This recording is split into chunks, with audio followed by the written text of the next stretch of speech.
Rosa. Sana magsilbing aral sa yan, maging moral lesson sa yan. Saka tatago mo, nawala ka ng opportunity in the person of Rita. Oo nga, pal. Isipin mo yan, ha? Maganda. Mayaman. Sexy. Hindi gusto sa akin. Pare, wala na. Wala nang darating sa buhay kong Rita, pare. Wala nang tiyo, yan. Excited mo ba eh?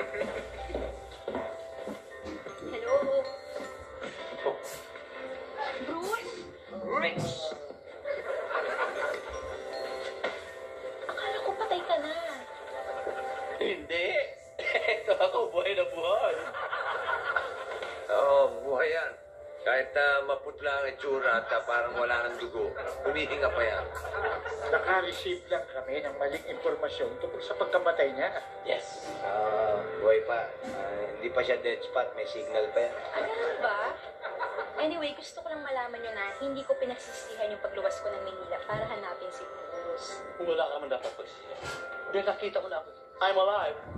Sorry, Bruce, pero hindi dahil dun eh. Dahil sa ano? Dahil sa pagluwas ko, nakilala ko si Arnold. Arnold, come here.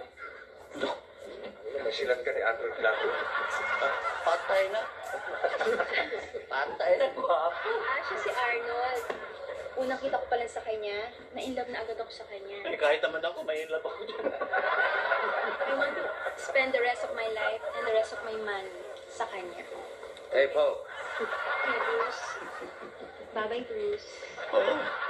Bye, Bruce. Nice meeting you. Sige. Alam mo, ay, say po. Kagandang lalaki.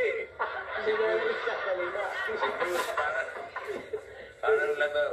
Bakit? May sampari, mas magandang lalaki pa sa mukha ko. Say po. Kaya, tingnan mo yung ginagawa niyo, ha? Wala na, ano kayo? Ano pa pala? Wala na. Pinatay niyo ko, eh. Huwag mas matingin mo sa akin. Siya nakaisip nun. Matanda ka. Ikaw sabi mo, idea mo yun, ako nalakitan. Hindi naman namin sinabing patay ka eh. Sinabi lang namin na wala ka. Nawala ako. Oo. Huwag kang mawala. Mamaya, tanggalin ko yung buhay mo. Say po, say po, say po. Say po.